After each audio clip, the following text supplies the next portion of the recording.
Hi, everybody. So a bit of history there. Some 2 years ago, I was hired by this company, Quarkslab, and the goal was to develop an obfuscator. So that's a compiler that adds some level of obfuscation to your program so that it's more difficult to do reverse engineering. And to begin with, we wanted to be as less intrusive in LLVM code base as possible. That means doing everything out of tree, just adding our passes, our transformation dynamically, and that's all. So we wanted the less burden possible. And maybe 2 years afterwards, part of the choice was, okay, there are some things you can't do out of tree, but there's a lot of things you can do, and that's a good first step when you go into the LLVM code base, and that's what we are going to show you right now. So we already gave this tutorial 6 months ago in the US, but we did update the tutorial, not the name of the repository. So we actually moved from the previous version of LLVM to the current stable version of LLVM. Not a lot of changes. But if you want to follow the tutorial, you can also have a look on the GitHub. You have all the documentation, the code base, and many things that are not explained during the tutorial are explained in forms of comments into the code.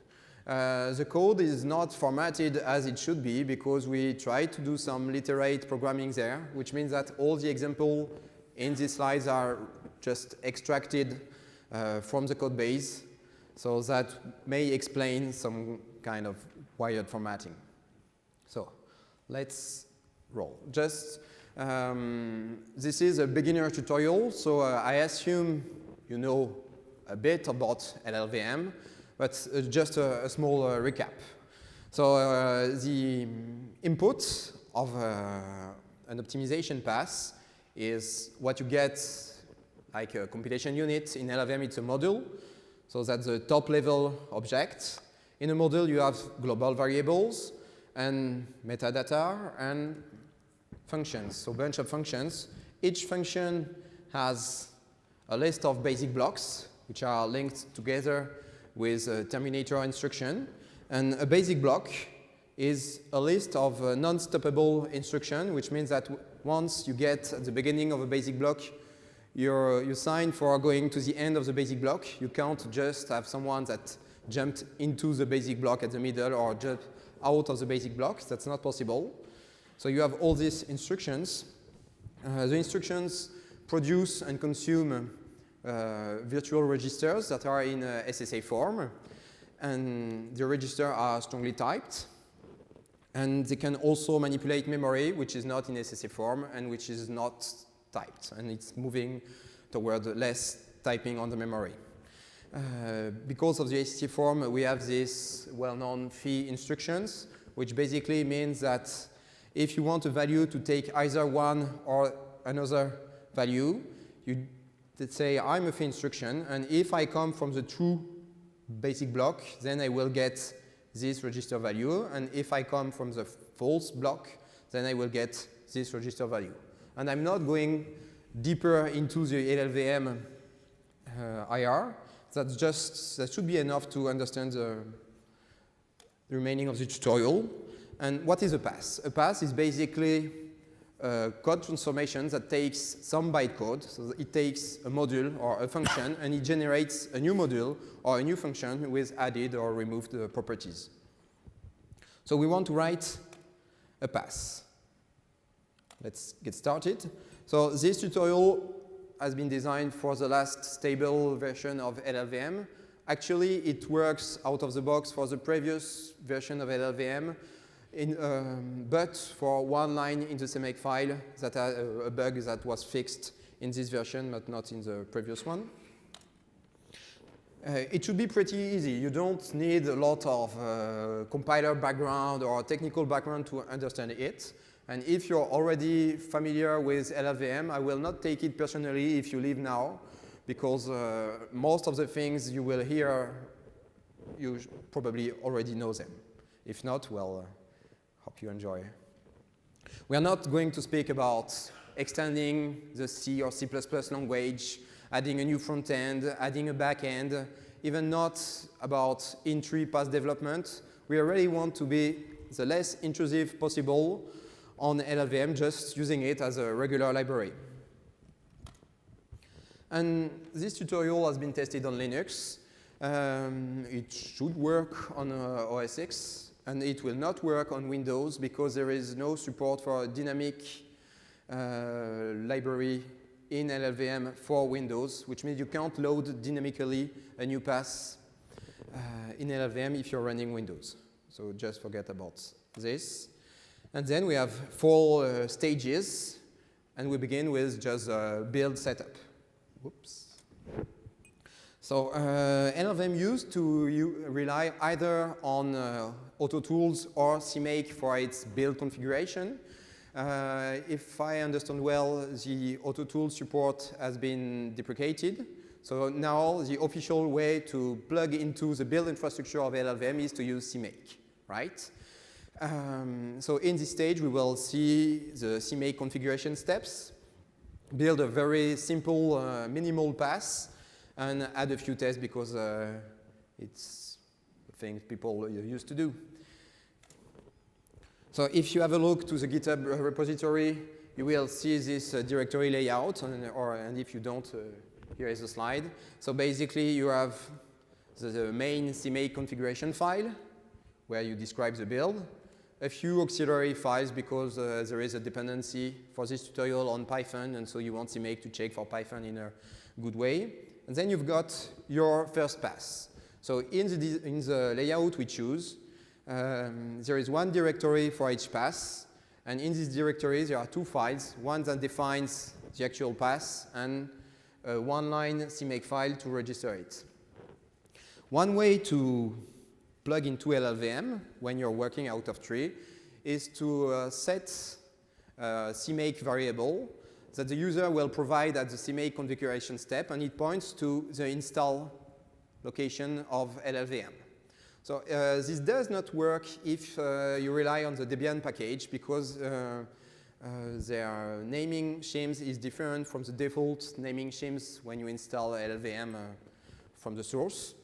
And you just set this LLVM root variable from the cmake command line, and it will perform a few checks to see if it's a regular LLVM root.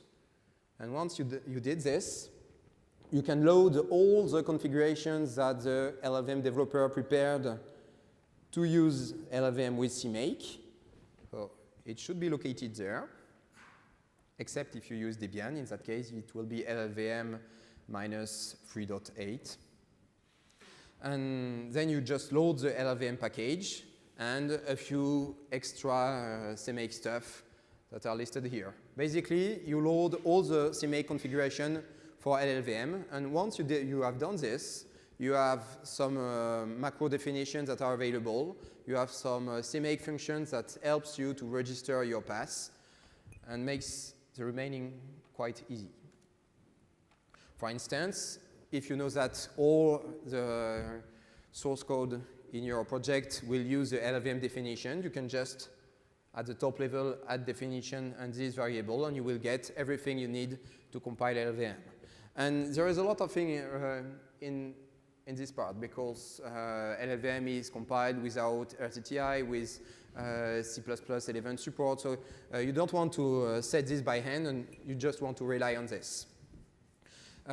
If you're still on LLVM 3.7, you needed to add these 2 lines, but it has been fixed. And then you just dive into your path with this add subdirectory stuff.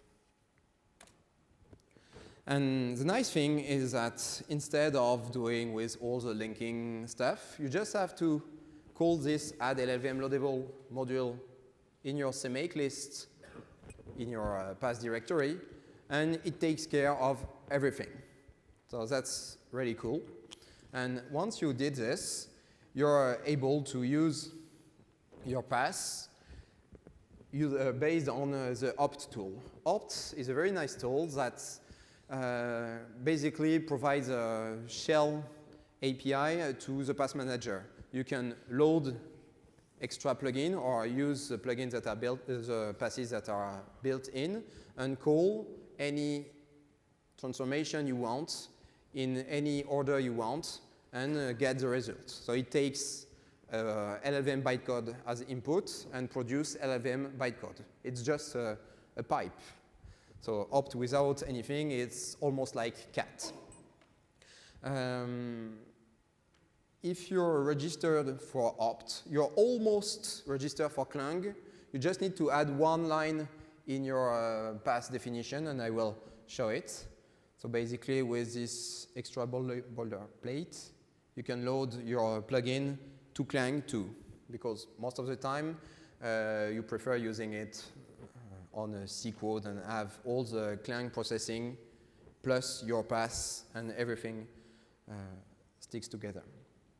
So I just show you how it is supposed to work. So I have my LLVM repository, and I have this. So that's some LLVM bytecode. And if I want to call opt on it, I can load my pass. And if I just load it, nothing happens. It just made some optimization available. I just add the minus big S, otherwise it will produce a binary bytecode. And this will do nothing. Just take the bytecode, parse it, and dump it. So that's exactly the same. I can still use the regular optimization flags, and it will apply the optimization flags to the bytecode and get me the optimized bytecode, which is nothing here because the bytecode was already optimized. And have a look. Here there is an and. Actually, not an add. There is a add here. And if I call my specific pass, the code is different. Okay, there is an additional XOR that has appeared. So that's the first transformation we will do.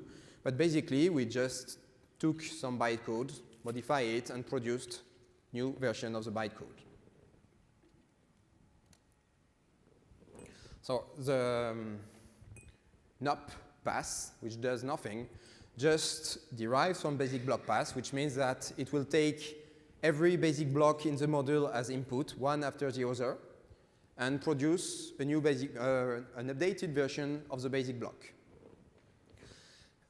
We do define a constructor here. There is this ID stuff that is used only for registration. We don't care about it right now. And this is the main entry point. You will process a basic block. You can update it. We are not in a functional language, so you update the basic block. If you don't update it, you return false, which means I changed nothing. This return value can be used by the pass manager to optimize some things, because if you did not update the basic block, then your analyze are still valid and you can reuse them without recomputing them. So that's just the NOP. And once you've created your pass, you have to register it. Strangely enough, it's done through a statically constructed object, which basically means that this template class is parameterized by the type of your obfuscation or of your pass. And as a side effect, it will register the pass into the pass manager pipeline. What you tell him is the flag, a short description of the pass, and a few extra metadata, which means that we don't modify the control flow graph. Again, it can be used by the pass manager to not do some things. And if we are a transformation, it's false. And if we are an analyze, the last flag is true.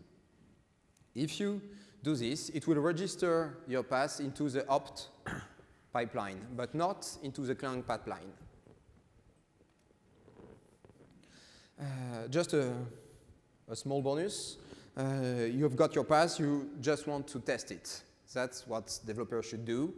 So instead of relying on a third-party test tool, the LLVM community designed a tool called LIT, for LLVM Integrated Tester. It can be combined with other test infrastructure. It's available as a separate tool, which means you can just pip install it, and that's okay, and you can use it for projects that are not related to LLVM.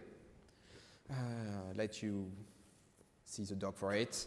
Just if you want to use it in your project, you will need to load your extra cmake path, include the Python stuff you noticed at the beginning, and this will make this function find Python module available, which means you can check if lit is available or not.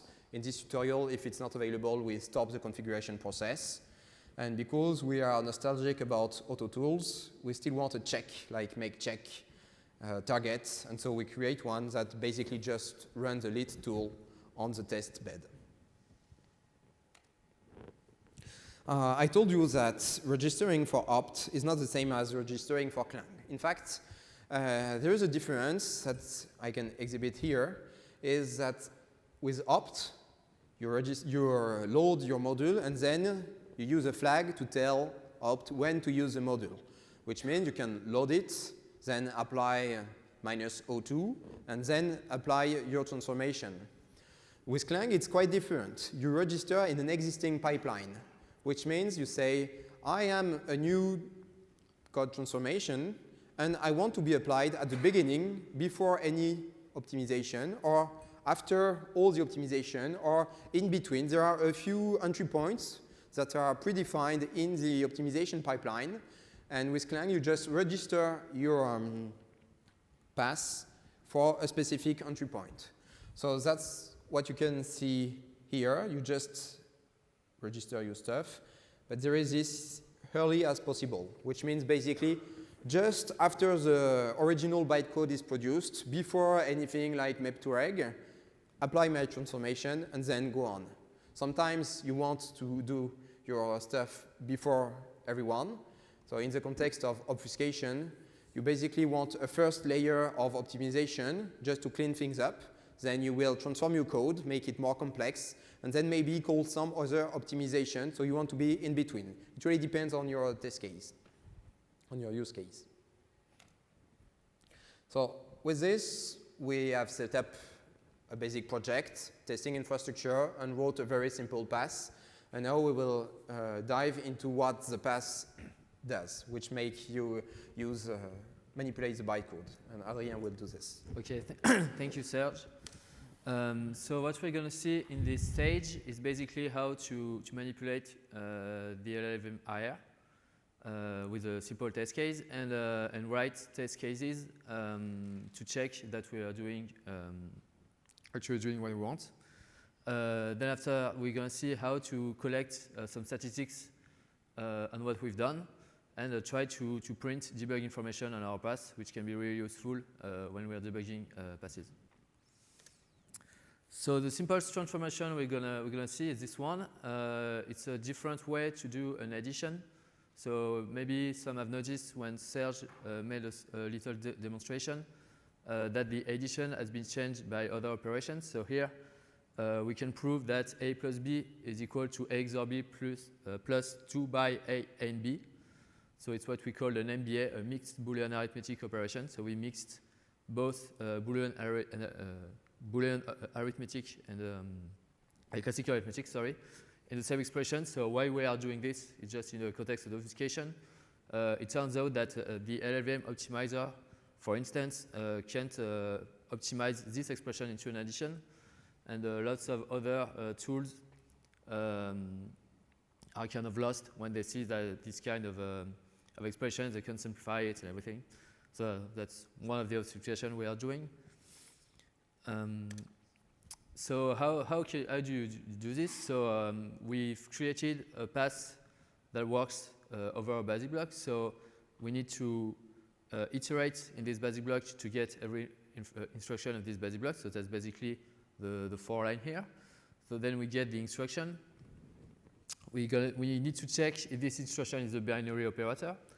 And if it's a binary operator, we need to check whether it's an addition and working on integers. So if it's not that case, we just go to the next instruction. So then we need to create the actual expression. So we need to create the a XOR b plus 2 by A and B. So for that, we can use a convenience API, which is the IRBuilder, which will create the underlying objects that will make the expression. So this is just a binary operation. So we just create the addition, the main addition here. Then the XOR that operates, the first XOR that is here is created here. And then the 2 by A and B, which is here. And with this, we created our new value, which is the result of our new expression. So then we need to replace the old addition by the new one. So there's an API for that, which is called replace with value. The interest of using this API against doing it by hand is that it will carefully check that your iterator is still valid.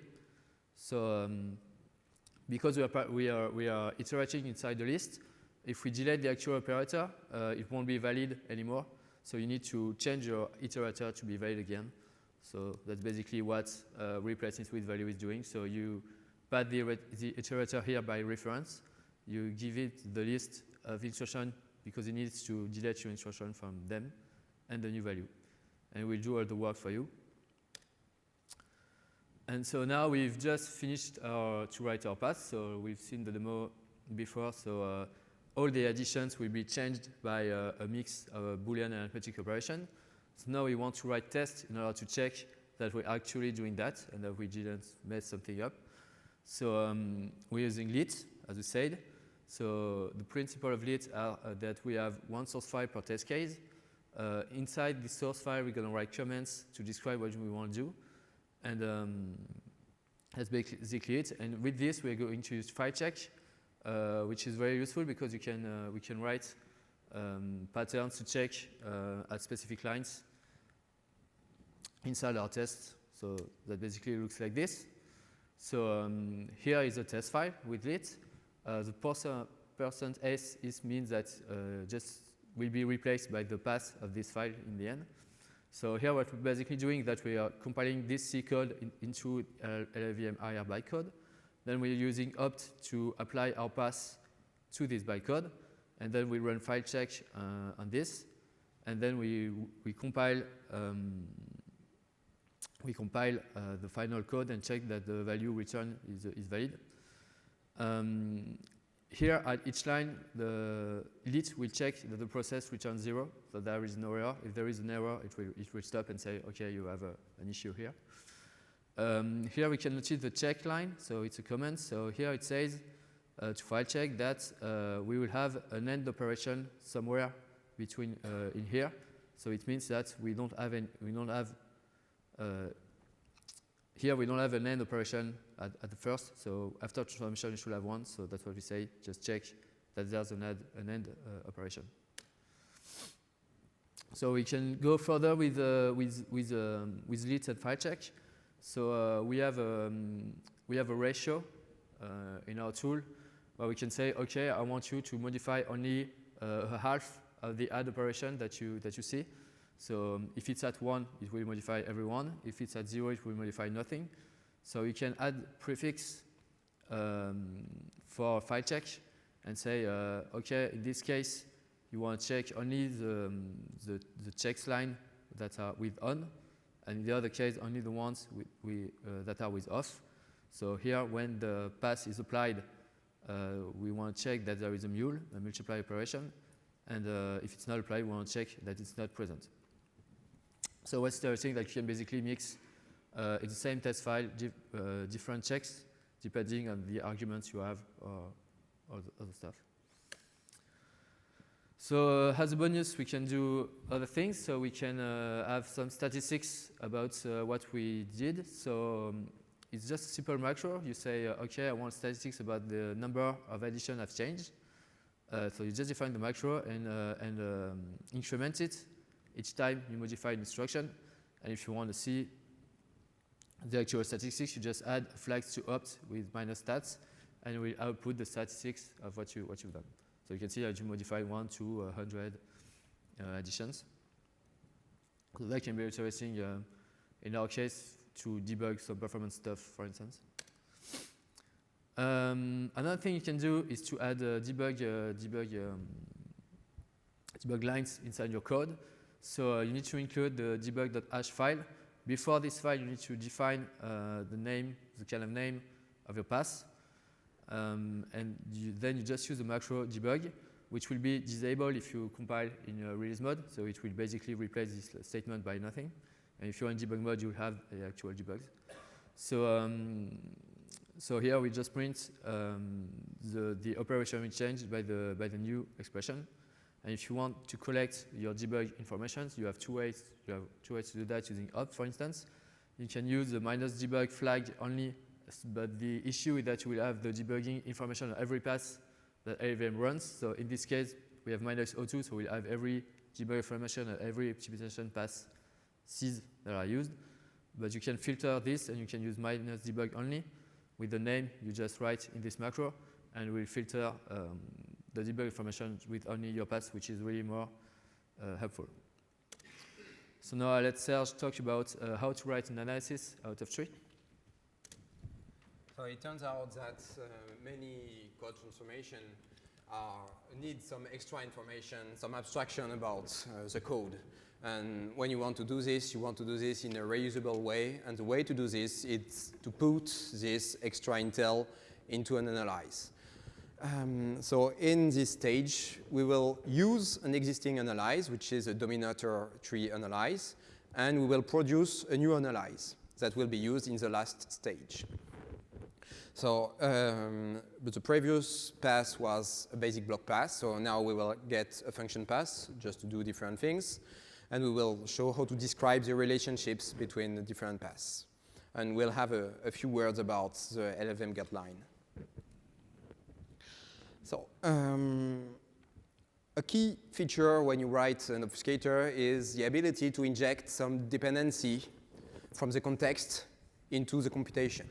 To have some things that are not related together looks like they are related together. And to do this, first piece of information we need is what are the values that can be used at this program point. Because we are in SSA form, when we use a value, it must be defined for every path that leads to the use site. And to get this information, we will write an analyze called reachable integer values, which just creates a mapping between a basic blocks and a set of variables. Here, integer variables, because it's easier for the tutorial. But basically, it's just at this basic block, what are the virtual registers that I can use to inject dependencies. So the very smart algorithm that I'm going to show you here is, at the beginning, we only have the function parameter. The function parameter are visible in the whole module, in the whole function. So here we have no function parameters. So the visible values, it's the empty set. And this basic block defines a new value, which is v0. And then we go through the successors. And here we are 100% sure that we came from the predecessor. So we can add to the visible value the value defined in the predecessing basic block. And we also defined a new value. Just notice that there is a loop here, but as the loop, it's not the only way to go to here, so we can't use v1 as a visible value in the block. It's visible through one of the branch, but not through all the predecessors. And then we go on, and at the end, we are 100% sure that we came through v0 and v1, so we can use both in our next algorithm. So let's assume we want to write this analyze. So the first nice thing is that an analyze, it's just a pass. A pass is something that takes bytecode and generates bytecode, and an analyze is something that takes bytecode and generates bytecode. It just doesn't change the bytecode because it's an analyze, so it's read-only. But we do register it the same way with a flag, with a short description. We never modify anything, so that's always true. And we do specify that we are an analyze. On the cmake part, it's just a pass, so we just register it the same way. one key difference is that we will be used by other passes, and there is no standard way to communicate any kind of data through an analyze to a pass. So we will need to export some part of our API to give access to our internals. So basically, how an analyze works is I begin with my internal state, and each time I meet whatever function or basic block I need to analyze, I will update my internal state and reset it for the next time. So part of the API must be filled. It's GetAnalyze usage, which basically means what analyze do I depend on? And in our case, we will depend on dominator tree. Run-on function, which basically builds my state, my analyze state for this particular function. Then my state will be something of this type, reachable integer value map. And I will need to expose it as a public member in read-only mode. So I add this in my header. And eventually, I may need to debug my analyze. And so I can add this print method, or I can override this print method and to have a nice, pretty printing of my internal state. Well, concerning the dependency processing, we need to understand how the pass manager works. So the legacy pass manager is a complex piece of code that I don't completely understand, but basically you can say that when you want to run on a basic block, the first thing the pass manager does is call the run of each analyze you depend on, just to build the data. If they have already been built, there is a cache mechanism that avoids some extra computation. Then you will go into your entry point, your run-on function method. And once you're in there, you have an access to the result of the analyze through this GetAnalyze call.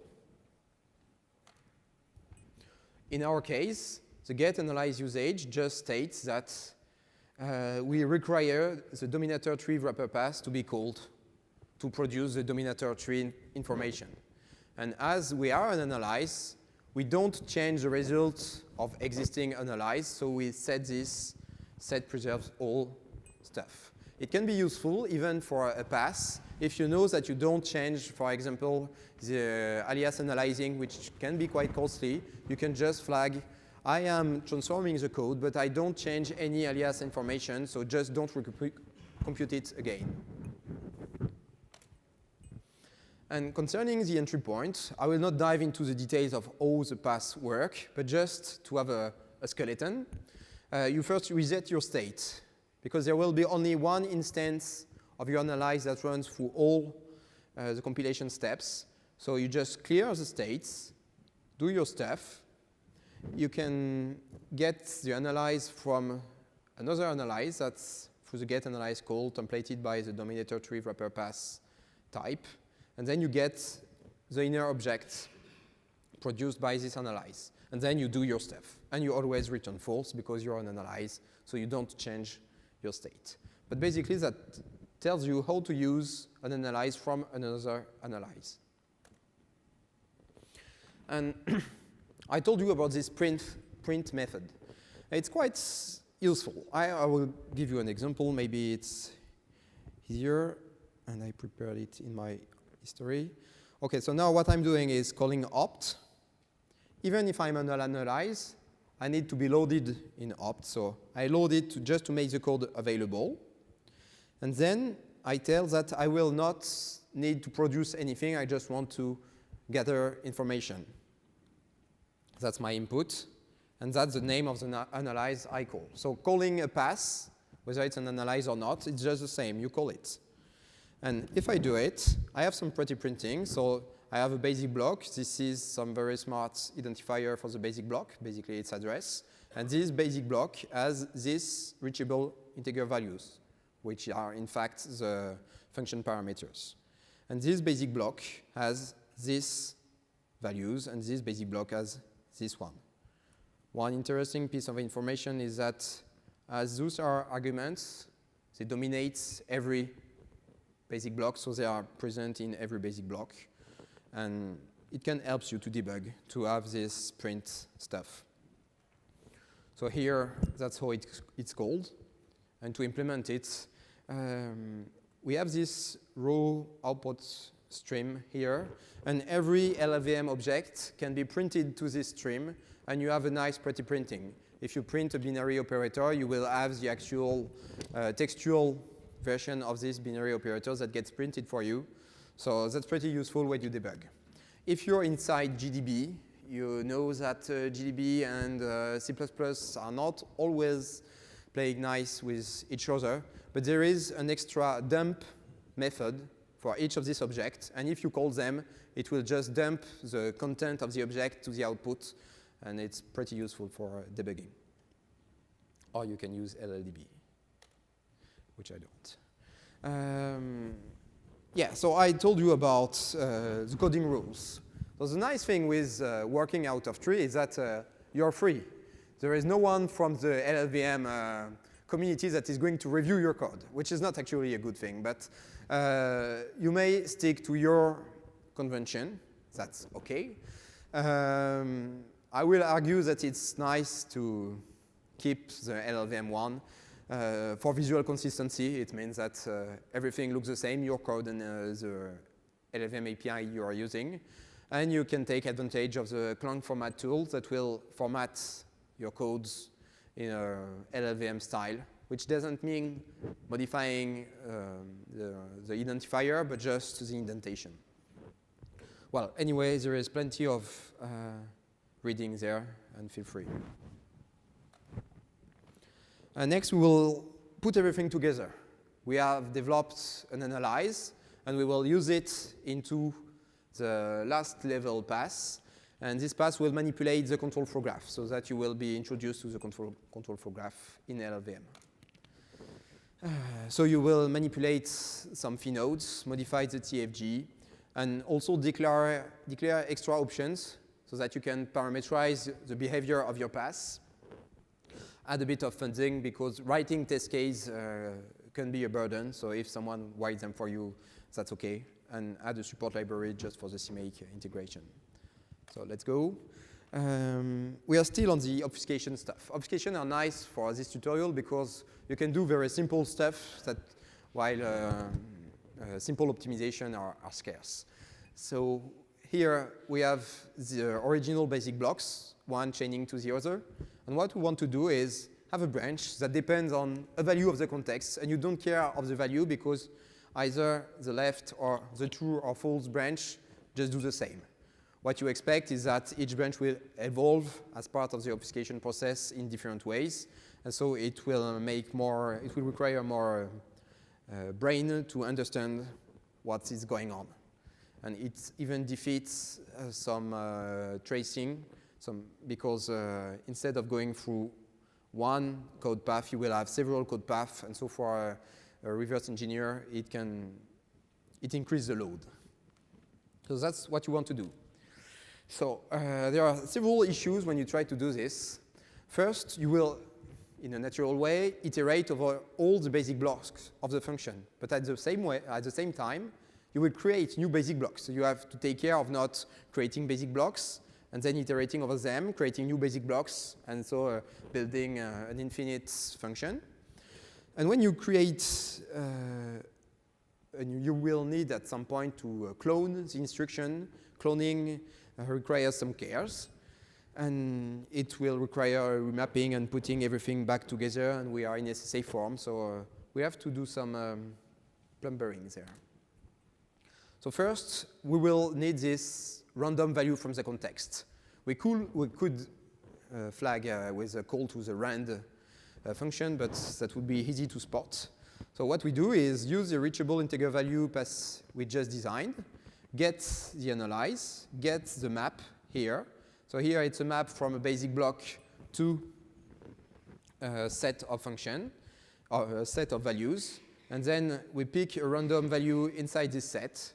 There is actually a random a pseudo-random number generator baked into LLVM, but it's not compatible with the STL in terms of API, so we just use the one from the STL all along. We get a random value.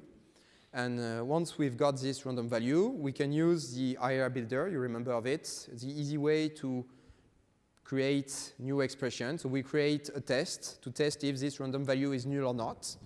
And this builds the condition. So that's a Boolean. And then we have the basic block we want to clone. An easy way to clone would be, I will go through all the instructions and clone them. But you also need to say, the value produced by my clone will be used by the new clone. So there is some kind of remapping to take care.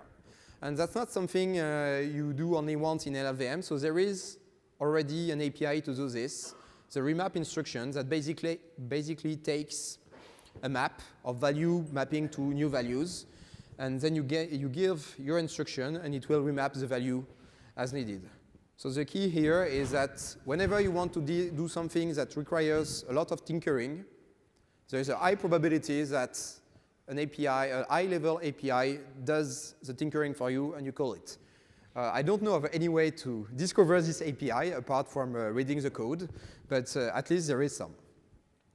And once you've created your two basic blocks, you want to put the value together back into one register. And so that's a junction. That's what phi nodes are about. And you can create it not without the IRBuilder, but directly with a static factory like this. You just say, I am a phi node. That's my new type. I have two operands. And then you set the operand, which is a pair of basic block and a value. And that's what you do right there. So as a bonus, when you write this kind of pass, and especially when you write obfuscations, you want to be sure that the strange thing you did are still correct in terms of I don't change the semantic of the code. And so you can write your unit test, and then you can use csmif, which is a C code generator. And you write a configuration file just like this. This call is your reference, which means I expect the output of Clang -02 to run in a correct way. And then you just load your pass as a second test, and you run generation. So you just follow the csmif install steps. And here it will generate 1,000 different C code, run both compiler lines, and if the output is the same, then the test is OK, and if it's not the same, then you have a problem. And we did discover a lot of issues in our code base when switching to this. And now, as all further, it's just explore some kind of configuration, but that's pretty useful and easy to integrate, so let's use it. Adrien told you about this ratio stuff, which means when you obfuscate a code, you don't want to transform everything because it would be too heavy on the performance. So maybe you want to only obfuscate half of the instructions. And to do to control this, you need an option.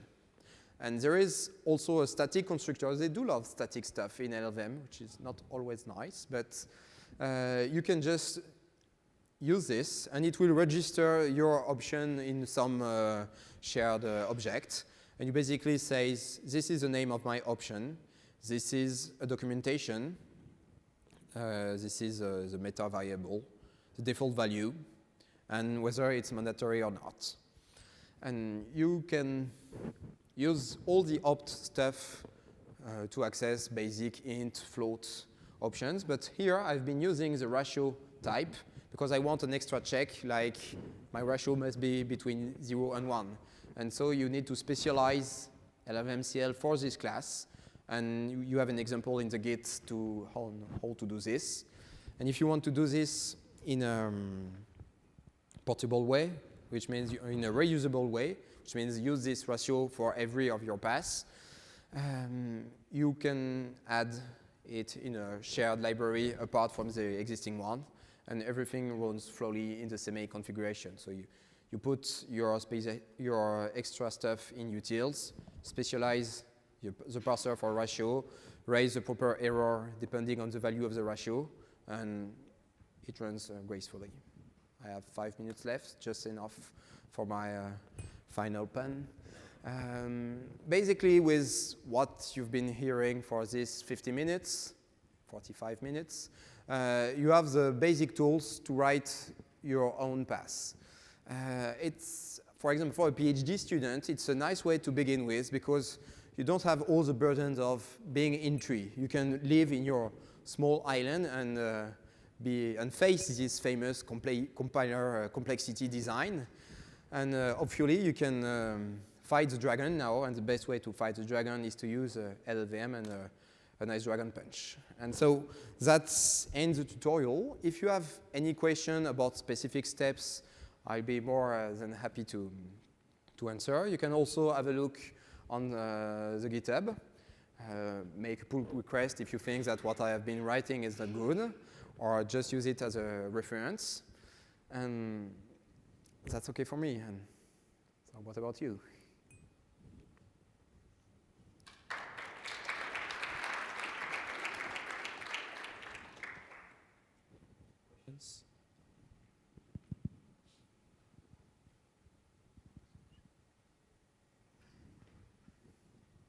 So just to make the discussion started, after 2 years of being working out of tree, we reckon that some things can be done out of tree. And so we had, at Quarkslab, the need to move in tree. So the kind of thing you can't do out of tree is, for example, modify the way Clang processes pragmas. If you want to extend the Clang with your own pragmas, then you have to do it in tree. You can't write a plugin for Clang that will process your directives in a portable way or whatever. Another thing is you can't, if you want to use the JIT at compile time, because, well, we did want to do this, there are some libraries that are not meant to be used when linked out of tree, and you get some linker error. And that's, so there are some libraries that are not meant to be used out of tree. One last thing is, as LLVM CL registers all its options in a static way. Sometimes, if you link to a library from the in-tree word and you use it out of tree, then it will be used twice, and so the option will register twice, and that runs an assert. So it looks like a design failure to me, but who am I to contest this?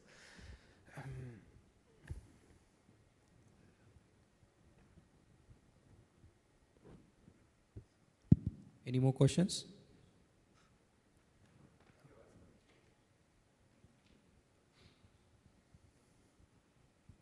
Thank you for the talk. That was very nice. About the test infrastructure, you know, you're using Lit. Can we use Lit with the old test infrastructure, like, you know, all those benchmarks that comes together with LLVM and it generates a nice report? You can do it, but you have to do it. If you live out of tree, you will have to do it on your own and do some plumbering. Because there is, Lit is configured with a Python configuration file, and LLVM in their testbed have their special configuration file. And you're out of tree, you don't have access to these files. You don't have access to their test if you just have LLVM installed. So what I did is just take the input and rewrite the Lit stuff. You can't just say import the Lit configuration from LLVM and run the LLVM test with your pass, which is something you may want to do, but you can't do it in an easy way, as far as I know. Okay.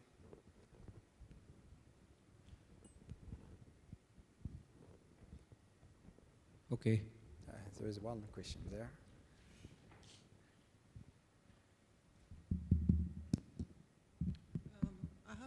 I have a basic question about making sure that we are calling the right checks. I mean, we are using the compiler, but I mean, is there any checklist that you could recommend so that we don't forget to set some option that ensure that all the invariants of the IR are maintained? Is there any existing checklist? I mean, just in comments that could be useful. There is one thing. Basically, first you don't know about this thing, and you run your pass, and it seems to work like the pretty printer prints some correct LLVM bytecode, and then when you compile it, you get a strange error. One thing you can do is called the IR verifier. The verifier is a tool that performs some extra checks, like making sure that your SSA form is correct or this kind of stuff. So you have an API to do this. You can verify a basic block, maybe not a basic block, but a module and a function, and it will run some checks. You can also, there is a flag on opt, like -verify, that will run the verifier after everything, or I'm not sure if it's after everything or just at the point where you put it. So you can have this, the -verify in opt, or call it manually in your code with verify my module or verify my function. Another thing that can help, if you found an error, but you're not sure about, you've run the CSMIF and you have this huge bytecode that is making your pass crash, you want a minimal test case. There is a tool called BugPoint, which has a terrible API that is very difficult to use. But basically, you can have this as an entry point, and what it will do is just try to remove global variables, try to remove basic blocks, to remove function, do a dichotomy on some instructions, shuffle the instruction and see if it changed something. And in the end, you can get a reduced entry, and you can first add it to your test bed, and then begin to work on this instead of the big one. Yeah, ideally, it's always recommended to run verify pass manually in the code. Whenever you are doing some transformation, it is always advised that you have the manual inspection of your IR. I mean, you just run the verify pass always. Yeah, running the verify pass is the meaningful. And linking to a debug version of LLVM can help too.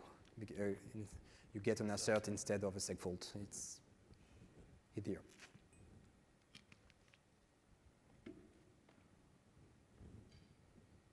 Any more questions?